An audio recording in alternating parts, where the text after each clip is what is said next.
are so happy you are here with us today.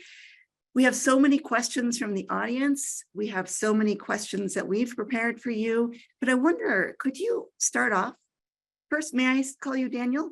Oh, absolutely. Wonderful, Daniel. May I start off by asking you a similar question that Mel asked Boss, is how did you get into this work? Tell us a little bit about your journey towards exercise and Parkinson's.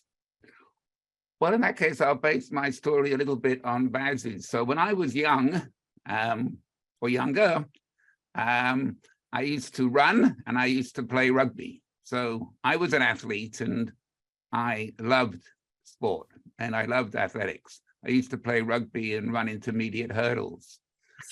I went out to the University of Oregon, essentially because people ran in Oregon. And I took a class in psychology there from a professor, Steve Keel, and loved it. And I ended up getting a PhD. I then moved on to Chicago for a postdoc.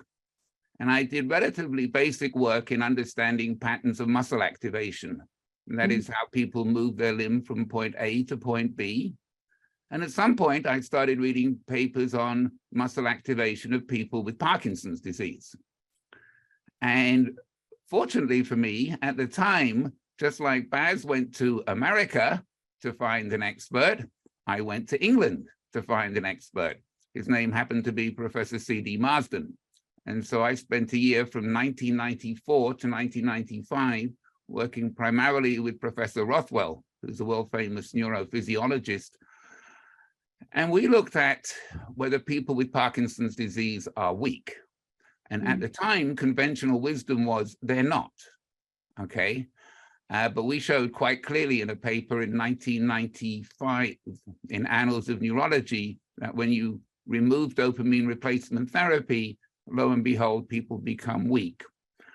And that led me into doing many studies on muscle activation and weakness.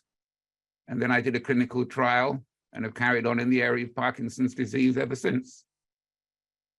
That's a great origin story. So some of the questions we are getting today that stemmed from Boss's talk, and we get these questions every day, is what does the research say is the best and exercise that has the greatest impact on quality of life for people living with Parkinson's? Yes, this is a really difficult question to answer, and I'm going to give you a kind of a complicated answer here. So quality of life means different things to different people. So on a Saturday morning, I'm happy on my bike, and that's good for my quality of life. That's not the way my wife likes to spend her Saturday morning. And so quality of life means different things to different people. So the very first thing I want to stress is that activity in general is terrific for all of us. And activity in general will lead to an improved quality of life. I'm looking at a couple of notes here because I listen very closely to Davis Phinney, and one of the things that Dr. Bloom and I both do is we listen closely to people with Parkinson's disease because they have the disease and they can talk in a way which is, in my view, convincing. And what he argued was that the pace should be sustainable and enjoyable. And so for quality of life, you need to find activities which you enjoy, which you're going to do for the rest of your life.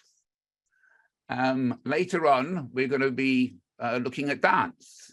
Now, for many people, dance is terrific, and dance does enhance quality of life.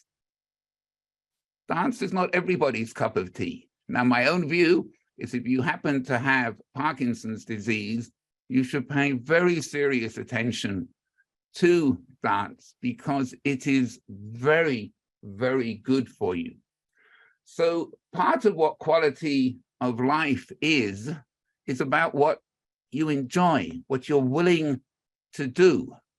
Now, I can rephrase your question a little bit, okay? And if we replace quality of life, for example, with quality of health or quality of well-being. And this is slightly different, okay, because the quality of life really is multi-dimensional. If we're just looking at this from a health and well-being perspective, the evidence of what people should be doing is actually reasonably clear. So yes, exercise is a new field in many ways, but I think, and this is also the take-home message from Dr. Bloom, endurance cardiorespiratory 3 times a week is clearly good for one. And if it's at a slightly higher intensity, the evidence is clear. Now, not everybody likes that. And so I'm not saying one needs to do it, but for those of you who really want the best prescription from the current literature, okay, then there's no question 3 times a week, 30, 35 minutes of endurance exercise, getting your heart rate up reasonably high is important. The resistance training is very important. From my point of view, I weight them absolutely equally. Weight training is very, very important. And then thirdly, the disease is relentlessly progressive. Posture, gait, balance, flexibility are going to change over time. And so any activity, and dance does this, that addresses posture, gait, balance, flexibility is important.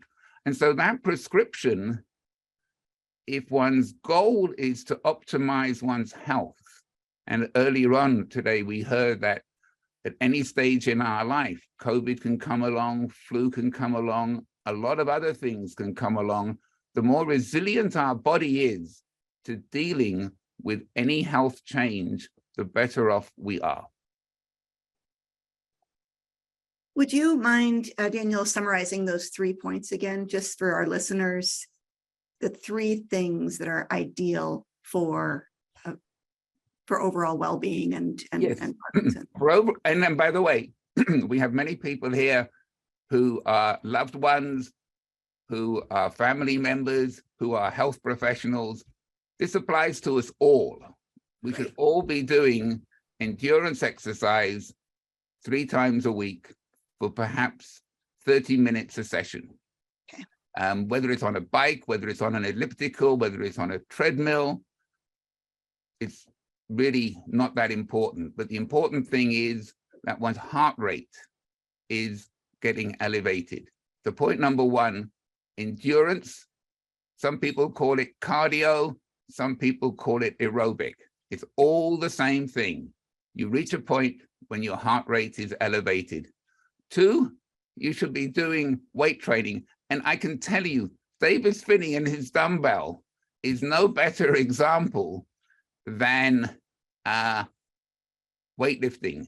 And he will be acutely aware of this because elite athletes like him, so when he was at his prime, you can be certain his heart and lungs were quite superior, off the charts.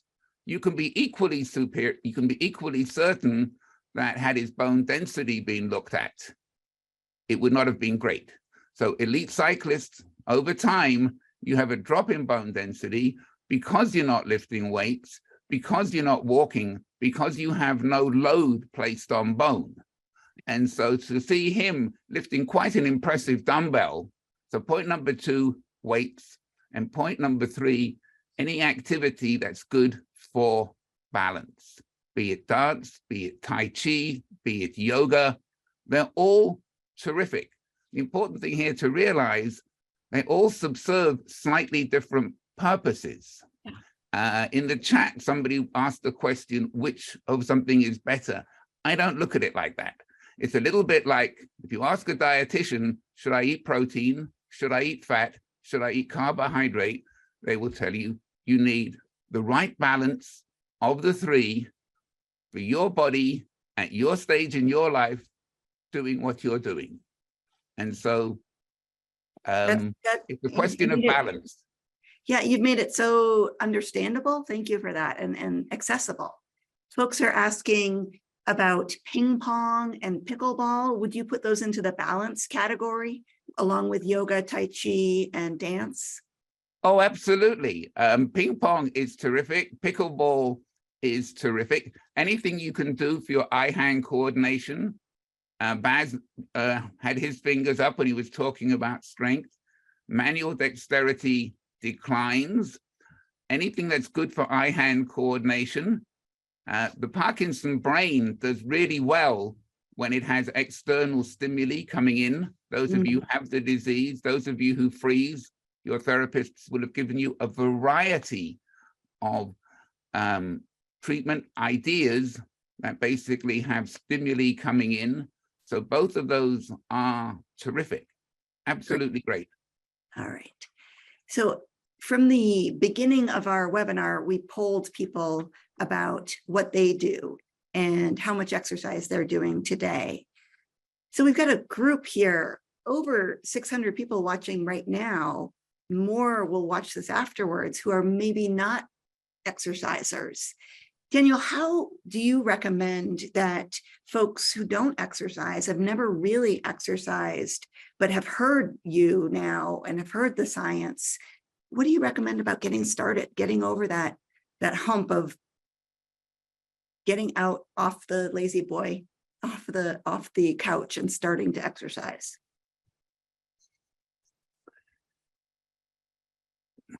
Whoops, we can't hear you. No, I'm just working on my answer here. Okay. So I think, for somebody who's just getting, who's new to all of this, an easy way to start is to tell yourself, I'm going to devote a certain amount of time a day to myself. So the people who do well with the disease are those who've taken ownership of the disease. And you can see this coming in the chat, and you can see this when you listen to Dr. Bloom. And so I'd set aside a certain amount of time and then perhaps begin by walking, because walking is relatively easy. Those of you who have a dog, you have it kind of built in. The dog's going to take you out for a walk. Then once you start to assign time, because part of the problem is time management. And, Baz talked about snacking in terms of exercise. And I agree, if you're short on time, a little here and a little there is good for you. But once you've found the time, as Dr. Bloom mentioned, it's good to find experts to really help if you have access. Now, Holland has got a marvelous health setup. We've got people coming in from all over the world.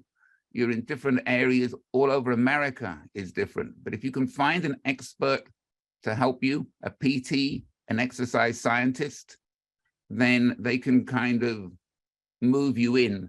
But I think Mel made the point earlier, it has to become part of routine. So I think the most important thing to do is to tell yourself, I, whoever you are, deserve for myself 30 minutes, 45 minutes, 4, 5, 6, 7 times a week to look after myself.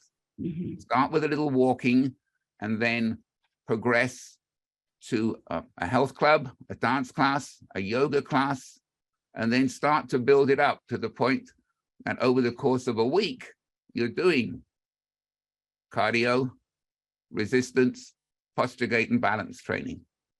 Terrific. Thank you. One of the attendees has mentioned that she's worried about falling and about balance while doing some of these activities, especially something like pickleball.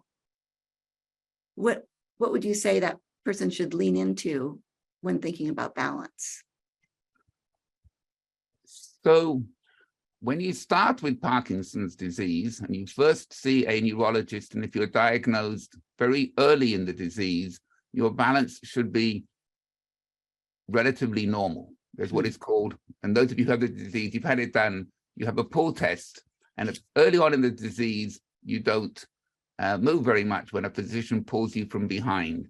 As the disease progresses, your posture gets worse. There's a scale, the Hone and Yahr scale. And when you're classified 3, you have a level of postural instability. It makes you more vulnerable to falling. And so this becomes person dependent. If you are prone to falling, then everything needs to be done in a much more supervised way. If you have osteoporosis, the consequence of falling is worse. If you really are a high risk for falling, there are places, for example, in Chicago, where you can do gait training and you have a harness.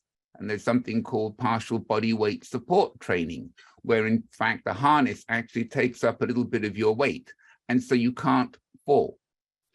And so what a person who's just been diagnosed, who is 40, should be doing, as opposed to somebody who's Hone and Yahr stage 3, who's female, I mentioned that because osteoporosis tends to be more prevalent in their 70s and 80s. But I think it is very important people realize that one can be overprotective. And a lot of people do too little. And yes, we've done studies. We've had a site in Colorado. We got people out in the study Dr. Bloom referred to. They went up into the mountains, they did more exercise, and they fell occasionally. And so this is a very, very fine line we walk. And so I think you have to know yourself. You have to know what levels of support and activities. You know, if you've had a fall, you need to really ask yourself why you fell.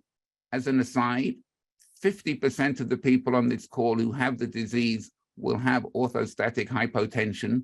So just going from sitting to standing can lead to a little bit of dizziness. So I think one has to be careful, but one can be too careful, I think, is my point. Because if you don't do activity, the consequences are also not good. Such great points. Yeah, we're going to be doing a webinar this month on orthostatic hypertension. So for those of you who are curious about that, we'll send you a link to sign up for that webinar. So if we could shift a little bit and dig into some general information about exercise and the brain, can you tell us a bit about what happens in the brain when we exercise and how exercise might slow the decline in brain structure and function, well, particularly in Parkinson's? Yes, so Dr. Bloom referred to his very, very recent article in Annals of Neurology. And so there is clear, compelling evidence that you have increased brain connectivity. And the second thing that is important to know, one of the reasons why high intense exercise is pushed, here intensity is referring to heart rate, is that the idea is that the vascularization of the brain improves.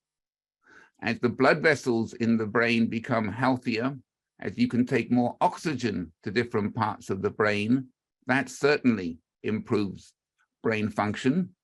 There's evidence that when you generate large forces, your basal ganglia, that's the 5 nuclei deep in the brain, which are impaired in Parkinson's disease, get activated, and this is good for them. So the evidence that it is good for the brain in terms of connectivity, in terms of different parts of the brain being able to be activated more strongly, in terms of improving oxygen flow, it's overwhelming and quite clear. And by the way, this goes across many diseases.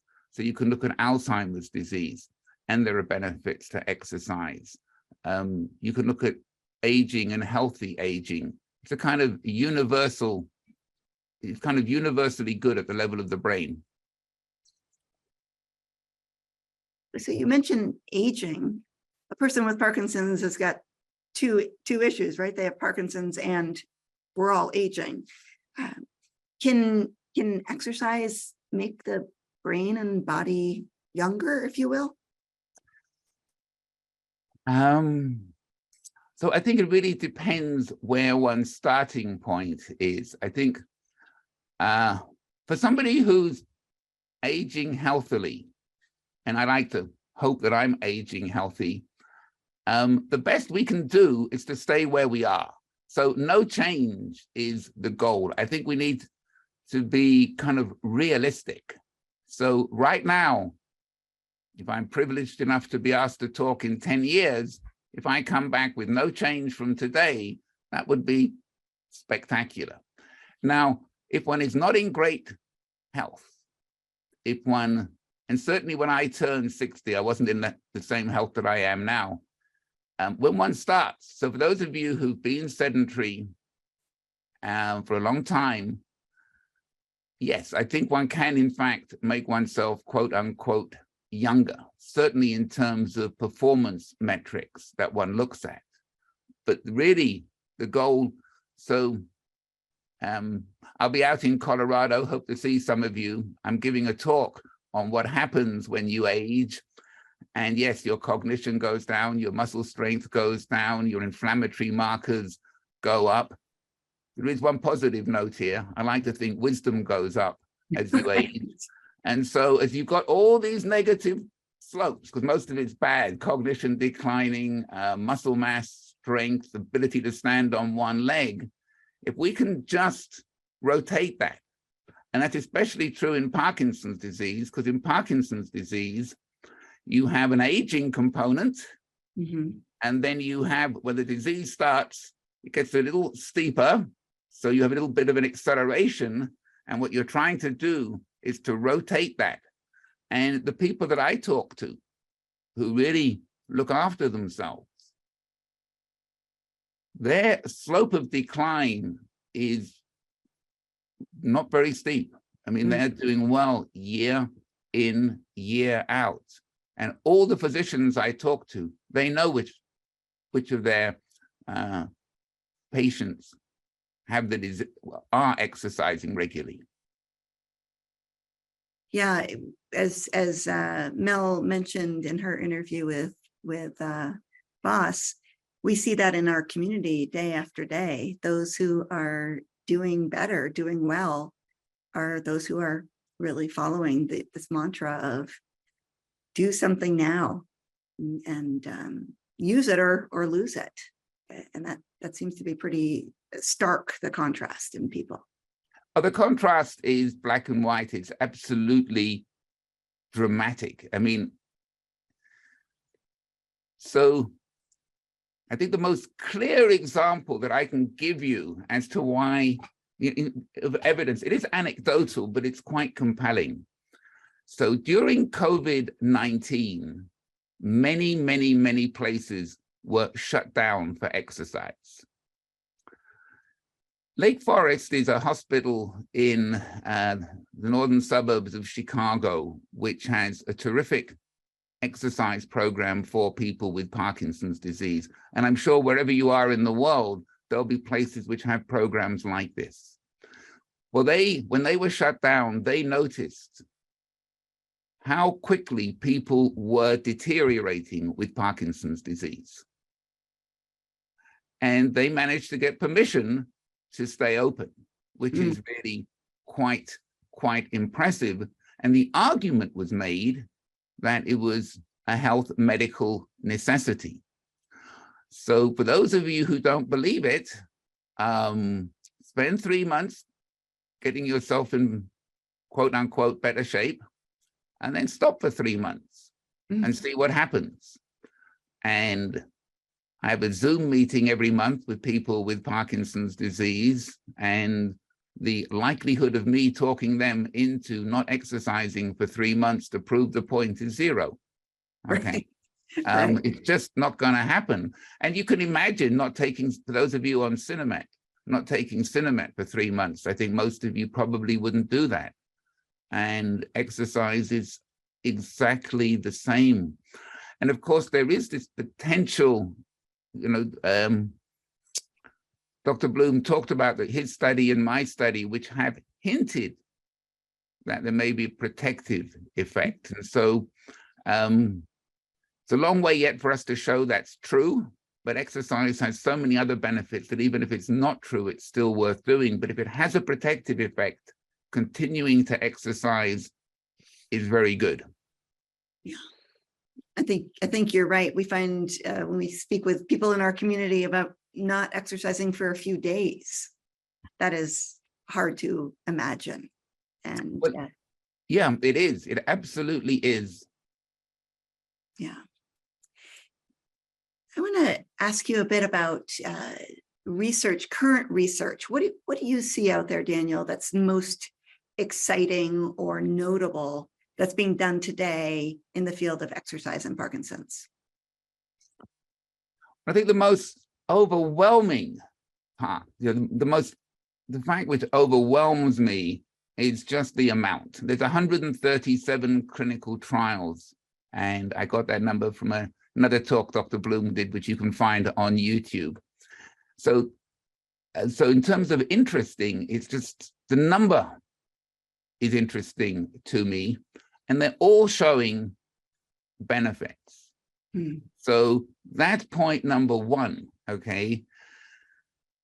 And then I mentioned this earlier, but you talk to movement disorder specialists and they all tell you, my patients who exercise are doing well. And when I talk to people with Parkinson's disease, they say they are doing well.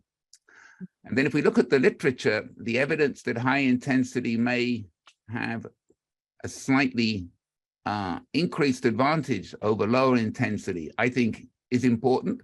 I recognize that it's not for everybody. Yeah. And I can later on, take a question of how to help people transition from low and moderate to high intensity. But I'll stay very focused on the interesting findings. Where we need more research, and the really big question is adherence. So I think we're at the point now that we just know exercise is good for you. There are very clever research questions to be asked and answered, and they will be. But the really big question is how to get people to start and how to get them to adhere. And that can be a problem. Now, the kind of, I tuned in for the biking session this morning. Yeah, I know. And it was great. And so one reason people adhere is there were 25 or so terrific people. So why would one adhere? Well, you get a chance to meet 25 terrific people and you can chat and exercise, but that's an important area. Now, Baz has done very nice work, and I think we're 5-10 years away from this, but there are many articles coming out now about gamification. So we can put people into a virtual environment, and then we can make it more enjoyable. Now, in the cycling community, of course, there is Zwift and Strava. So a lot of people will get on Zwift, and they will get on with their friends. And so the idea of these multi-role player games, of feedback being provided, of having an exciting virtual environment, I think that's going to make a big difference over time. I mean, if it can captivate adolescents and people in their 20s, it should be able to captivate people a little older. Yeah. Is that really, oh, I'm sorry, did I interrupt you? No. Somebody asks about, Kevin asks in the chat about dual task exercise. Do you have any comments on that, or is that related to this virtual reality gamification that you're dual tasking while exercising? Well, this is very, very interesting. So there are kind of two schools of thought here. And it goes back to the attending's question on falls earlier on. So at one extreme, you can simply tell people with Parkinson's disease, don't dual task, because it increases the possibility or probability of falling. So if you're walking and talking, the likelihood of you falling possibly goes up a little bit. I don't subscribe to that, but I understand it. I think people should be, or I think, let me put it a different way. I think there are clear benefits to dual task training, so people learn how to dual task, to basically walk and chew gum. But there are also times when if you're out with a partner and they have Parkinson's disease, there are times when it's probably not a good idea to dual task. So for example, if one is walking outside, it's poorly lit, and if there's any curvature going on, you've now made the walking as hard as you can make it. Okay? And then if you now start to have a complicated conversation about what the Dow Jones has just done today, then that's not a good idea. No, And stress level goes way up. What a stress level goes up, and that gets really, really complicated. So the dual tasking studies are very important. Teaching everybody actually how to do multiple tasks at the same time is important, but it is very important to know that if one has the disease, aspects of dual tasking become harder, and it's really a question of playing within one's knowledge about oneself. And so I believe in dual task training, and I believe in helping people to come to terms with their disease and the environment. Right. A few questions are coming in about folks who no longer can walk, and what type of exercise might be available or might be recommended when walking is not a possibility. We have a comment from the folks at Power for Parkinson's that they have many videos for chair-based workouts. Do you have any other suggestions for those who are not mobile? Oh, absolutely.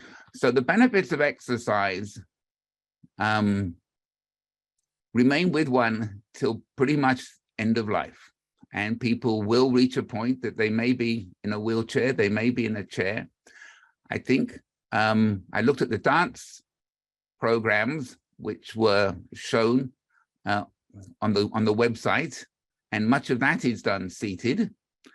You've just spoken about the PWP. I want to make sure I get this correct. Who have the wheel? Oh, there's a person who said, Bob has said that he's restricted to a wheelchair. Yeah, so there are lots of exercises that can be done in a wheelchair. Therabands can be very useful. You actually looked at David's Phinney this morning. He could have done that. He could have done that wonderful overhead lift with the dumbbell in a wheelchair. So there's lots that can be done from a wheelchair. It just requires a little bit of creativity. This is not available everywhere, but many physical therapy departments, many rehab centers have what are called hand dynamometers.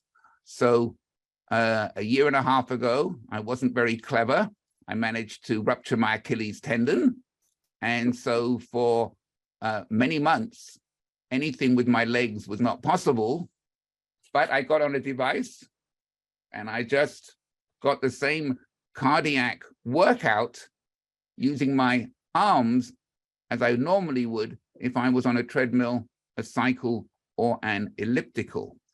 And so there are ways one can have, because if you look at people in wheelchairs, and if you look at people with spinal cord injury, for example, and those who had stroke and are confined to wheelchairs, their cardio health suffers. It suffers dramatically.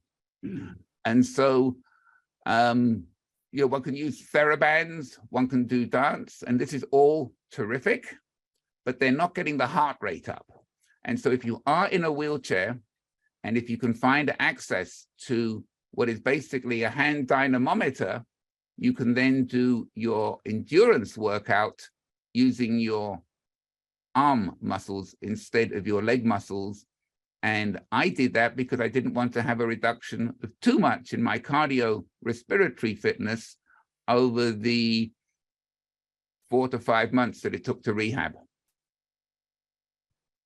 Great. Thank you for those suggestions. I want to take a few questions from the chat now, if that's okay with you. We've got Sure. Yes. No. Absolutely. Whatever's most helpful to people. Great. You had, at the very beginning of our conversation, we talked about the ideal prescription. And some comments are asking about the resistance training or the strength training. How many days a week? You had said endurance training 3 days a week, 30 minutes. What about the strength training or resistance training? How many days a week would you recommend based on what's being studied? I would recommend 2 days a week. I would recommend exercises which cut across multiple muscle groups. I would say the same thing that Baz did and confirm that I think it's good to start off with a PT or an exercise physiologist who can really help you. One way one does this is they would take what is called a 1 rep maximum. So we can go back to Davis when he was putting up the dumbbell. We'd find the largest dumbbell that he could push. And then we would say to him, okay, we're now going to take 70% of that dumbbell weight, and we're going to do that 8 to 10 times. And you would then exercise all the other major muscle groups. So one reason why the weight training is very good is the likelihood of having Parkinson's. Well, I think the likelihood of people on this Zoom not having had an episode of back pain is really quite low. You may find 2 or 3 out of 600. It's much more likely that people have had episodes of back pain. And so if one is doing resistance training, working all the major muscle groups, it's very good for not just the Parkinson's disease. It should also tell you that the best evidence for improved cognition actually comes out of weight training studies, not endurance exercise studies. But to stick with the question, you would maybe take, my workout is, I do 8 to 12, I do 8 different exercises, and I repeat exercise 3 times. So if I'm going to do bench press, I'll do bench press once, a set of 8 to 10 to 12, a second set, a third set, and I go on to my next exercise. It's good to have help and somebody who can walk you through that to begin with, because if you do it badly, you can cause damage to yourself. This is not something that you can. Going out for a walk is one thing. If you look at what Phinney did, and you get your body in a very slightly wrong posture, and you end up with a back problem, it could happen. He obviously knows what he's doing, but I fully encourage resistance training. Just to let you know how important it is, if you look up my name, and maybe the paper can be sent to you, in 2015, my resistance paper in Journal of Movement Disorders, which is the specialty journal for movement disorder specialists, it was voted paper of the year because it showed quite clearly that resistance training had significant benefits on 3 measures of cognition. So if any of you need any motivation, I know people find resistance training hard. I ask my students, they don't all do resistance training. It's much easier to do various forms of cardio. There are all these options available to you. But if you really want to do what is best for you, it's important to do resistance training. Wow. So not only does it help with balance and strength, it helps with cognition. And what are the other benefits of resistance training? Well, I think there are so many benefits, okay? I think, you know, if I answer the general question, what are the benefits of exercise? Baz gave a lot of them. Right.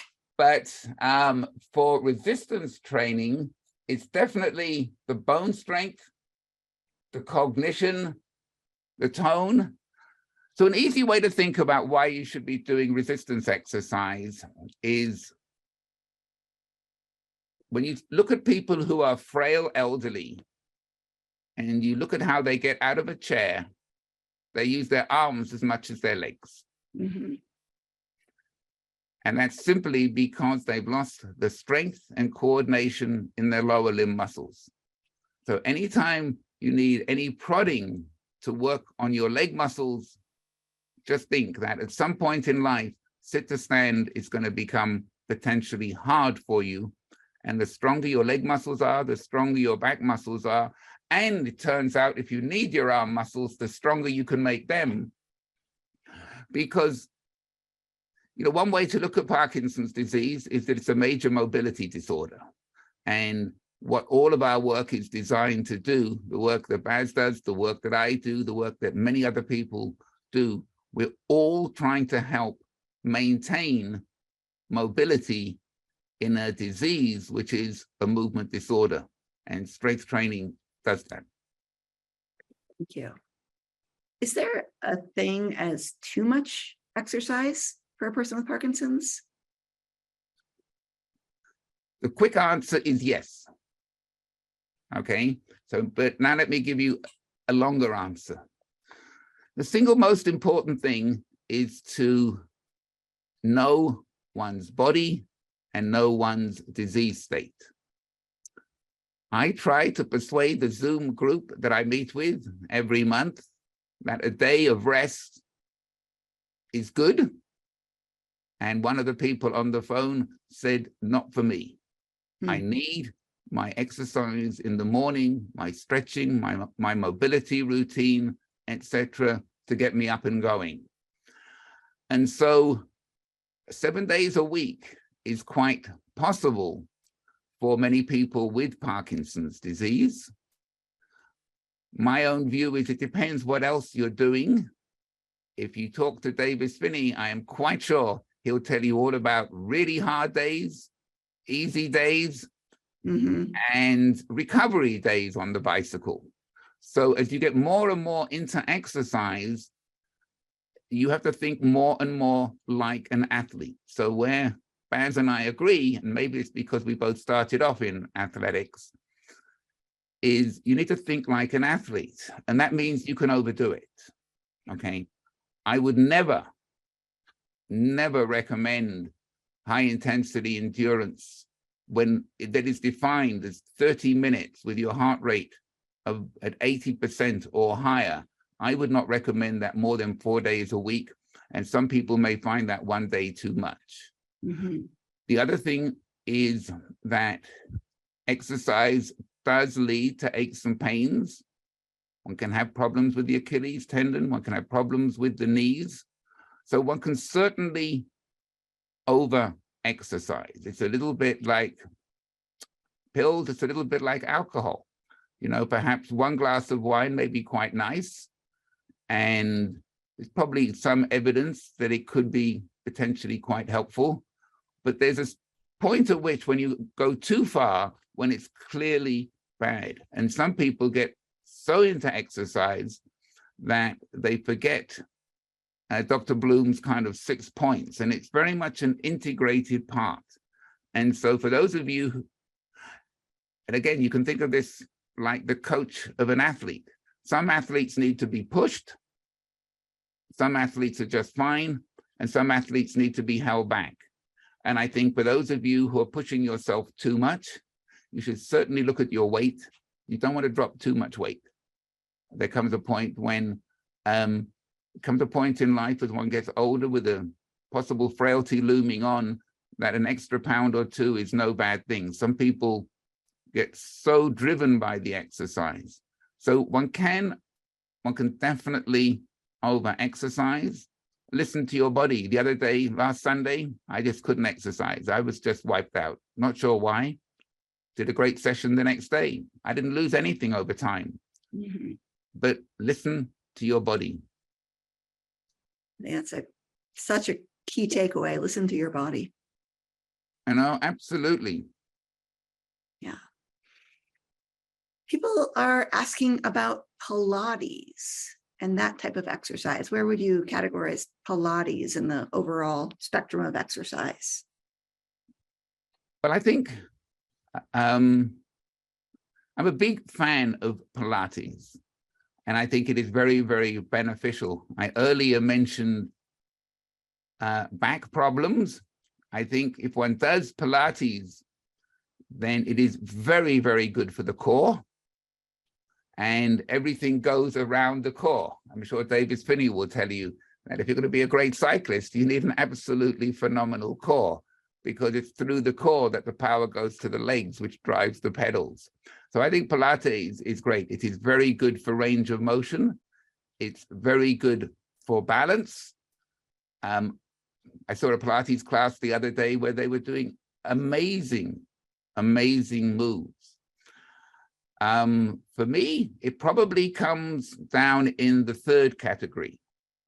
So it is not a substance, it's not a substitute for endurance exercise, high intensity endurance, and it's not a substitute for whole body resistance training, but it is a wonderful exercise, and I would absolutely encourage it. In fact, there is no exercise I wouldn't encourage.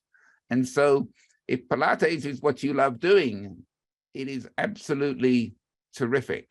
You know, it's 2 thumbs up. I've done it and I love it. Super, super. Somebody asks about how to protect her knees while doing intense or forced intensity exercise. Is there anything that you've seen recommended for protection of maybe joints in particular? Not really. I want to talk a little bit at length because I saw one of these questions in the chat, and there's a misunderstanding about the term quote unquote forced exercise. Right. So you should all understand I'm a huge fan of Jay Alberts. We're very good friends. I know his work very, very well. And in the literature, his argument is that when you are on a bicycle, especially on a tandem, his early work came out of a tandem. He's now got devices which control cadence, that when a person is forced to rotate their legs at a high rate, that is good for them. So imagine you're on a tandem and the person in the front of you is going 90 repetitions. Forced means you on the back are going at 90 repetitions too. And so increasing the rate at which you pedal is very, very good. Forced is, and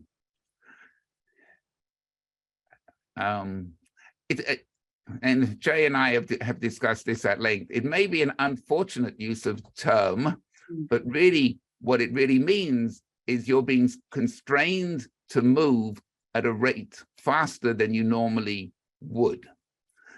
Now, in terms of knees, you should go and see an orthopedic specialist, PT.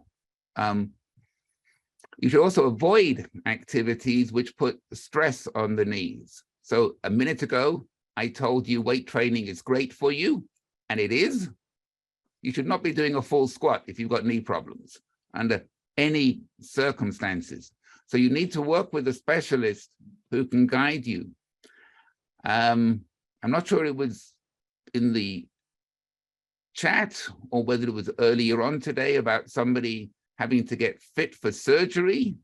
When I did my progressive resistance exercise program, many people, probably 3, went in for joint replacement surgery, and the orthopedic surgeons were stunned how quickly they recovered because they were all part of a very, very vigorous resistance program. The muscles around their joints were very strong. And if you've got knee problems, it is good to strengthen the muscles. You can rest assured if you go in for any kind of knee surgery, the better condition your joints and muscles are, the better condition you will come out. And so the idea of preconditioning is very important.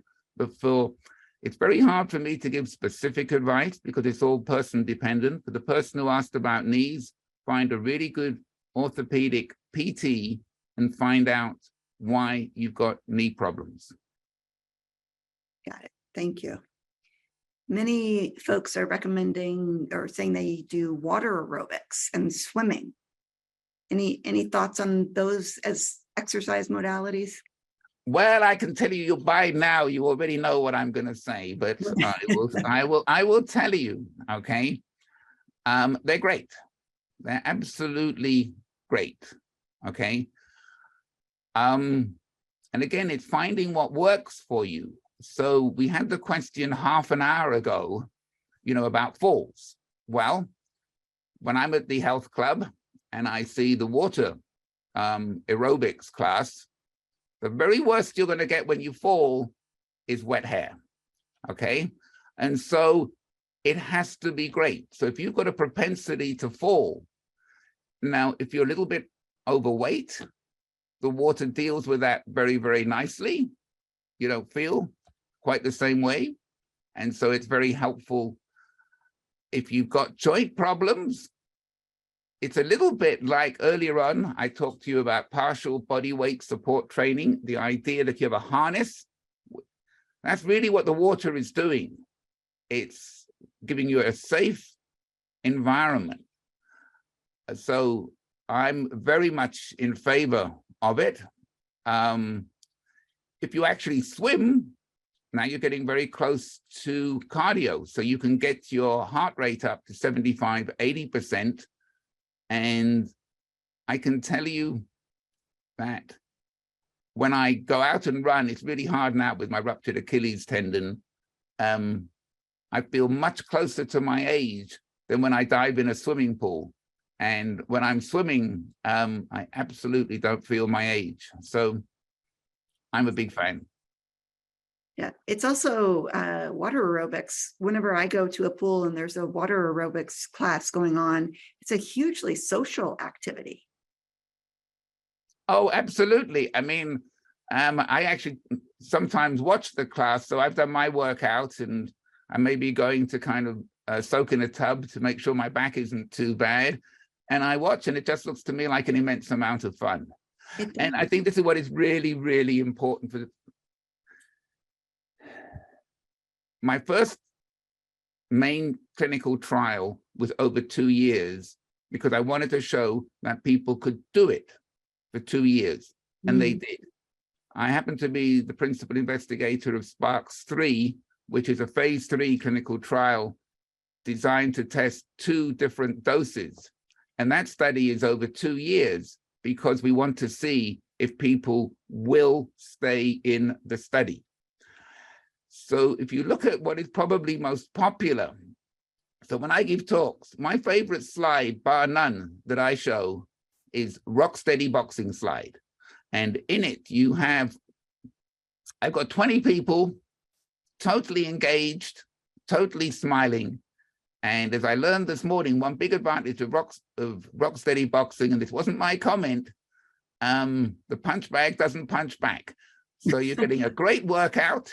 You're working out with lots of friends, and one should not underestimate the social side of exercise. It is my view that it will be part of the future.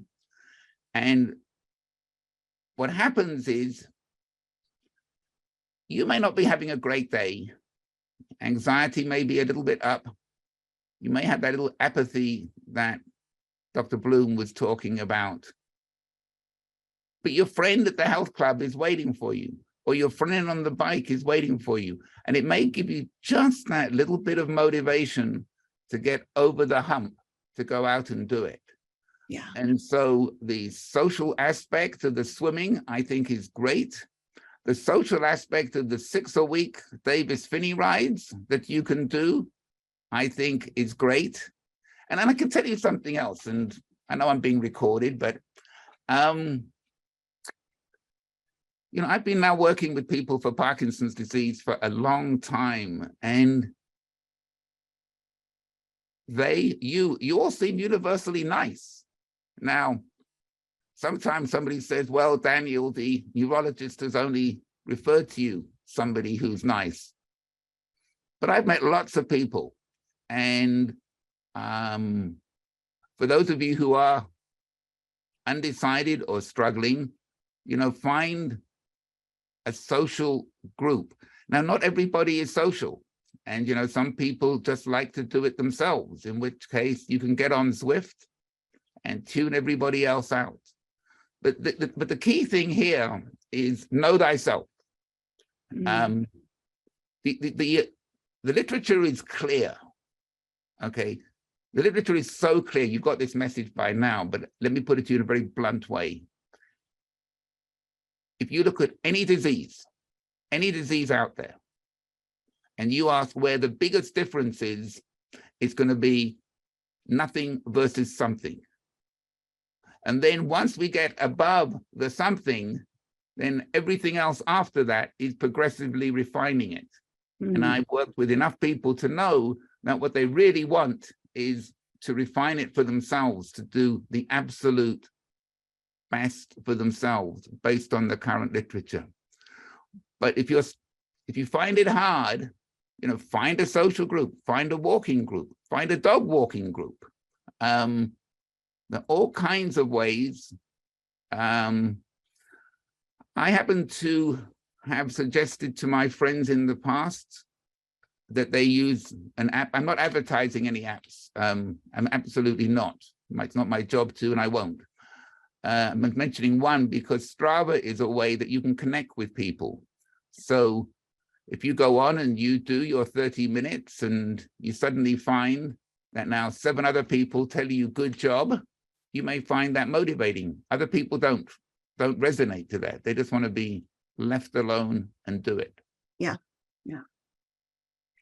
We have just a few minutes left, and I'd love to ask you a question about some current literature that's just come out in September, I believe, about I think it's called irisin, the hormone that's secreted into the blood during high intensity endurance and aerobic exercise. Do you know anything about that study and what that has to do with Parkinson's, or what it could potentially have to do with Parkinson's? I haven't read that particular study, but Dr. Bloom, and he was actually referring to some of the work that I'm doing now, certainly mentioned hormones. And the one thing which we haven't really talked about, but it is where my research is going to go over the next 10 years, is that what I'm hoping to do with my colleagues is to develop a Parkinson-specific blood panel. So, you know, if one goes and sees one's PCP, you'll have a standard blood panel run, and that's great. Now, the hormone you referred to and several other hormones, I think, are going to come to the forefront. So in my work, we're working closely on cortisol, vitamin D, and a hormone called clotho, which is an anti-aging hormone. So in Parkinson's disease, cortisol, which is a stress hormone, is elevated, and when you exercise, it gets reduced. Clotho in Parkinson's disease is reduced, and when you exercise, it is increased. So the idea will be over the next many years that we hope to develop a kind of a panel of markers which will motivate people to try to get their markers within a healthy range. So just to give you one example, in the video group that I meet with, we have one person who takes this all very, very seriously, and he asked me about brain inflammation and what was known. And I mentioned to him that there's a blood measure which is routinely taken on people as an index of inflammation. It's C-reactive protein. And I asked him, well, Michael, what's your C-reactive protein level? And he said it was very, very low, which means his inflammation is very low. And when you look at what he does, you understand why it is very low. So the marker you mentioned will be studied in SPARKS-3, which is my phase 3 clinical trial. We're drawing blood, and we're measuring at least 40 different markers, including neurotrophic factors like brain-derived neurotrophic factor, which exercise may increase. It is lower in Parkinson's disease. And so we're very, very interested in inflammatory trophic hormonal factors, and the evidence is clear that exercise benefits them all. So if you really want, so you can look at the brain work, which Baz talked about. You can look at function, the ability to walk, the ability to move, the ability to have less tremor. But you can also ask the question, is there a preferred blood chemistry you want? And you can be certain that exercise improves your blood chemistry. That you can take to the bank.